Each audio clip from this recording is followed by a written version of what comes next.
Guys, let's understand a bit about structure of glucose via molecular modeling. This is the structure for Haber's projection for glucose, L-glucose. So 6 carbon attached, linear format, aldehyde group for first carbon, C double bond OH is known as aldehyde group. Then you have got OH here, OH here, OH here, OH here, and OH here, and rest all H.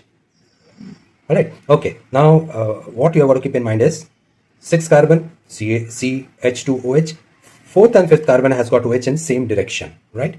And when this OH is towards left, we call it as L-glucose, and if both the OHs are towards right, then we call it as D-glucose. Alright, that's the reason why L, capital L. Alright, and then this comes on the opposite side, opposite to this, and then this comes opposite to this, and aldehyde group. So that's what is all about L-glucose Haber's projection. Now let's understand model also, right? Alright guys, now let's try and understand the model. Alright, so this is the model of glucose. All black that you see are all carbon. Alright, 6 carbons attached. And all red that you see are all oxygen, and white that you see is all hydrogens, right? Okay, now first carbon C double bond OH, first carbon C double bond OH, that is aldehyde group. I hope you see it here you see it, aldehyde group. Alright, and the next carbon has got OH on this side and H. You have got OH on this side and H.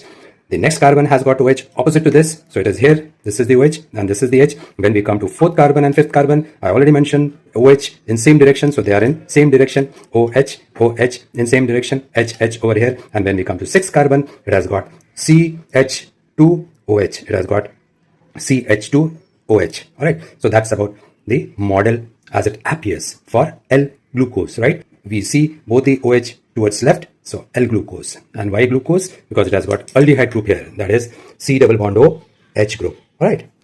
Now let's try and understand how does cyclization of glucose occur. Now you see this fifth carbon, hydroxide of fifth carbon. This does an attack, which we call it as nucleophilic attack, on the carbonyl of carbon, C double bond O. As soon as it attacks over here, this bond, it's a pi bond, shifts over oxygen. Oxygen becomes negative and it takes this H over there. So what we find is we get one OH over here, all right, and this H goes there. So this forms a cyclized structure. Let's try and understand it through model. All right. By the way, this carbon is known as anomeric carbon, and this hydroxide is of great significance, which we would see in our model. This OH would be either above or below. And how would it differentiate between two structures of cyclized glucose? All right, let's understand. Now let's try to understand what sort of structure has it formed. So this is obviously carbon 1 and this is carbon 5. So OH from carbon 5 we saw attacked on carbon 1, and C double bond O, which was there, formed H. This H initially was attached here. All right, now it has gone here. So it has formed hydroxide. Now this hydroxide which it has formed can be either up or it can be down.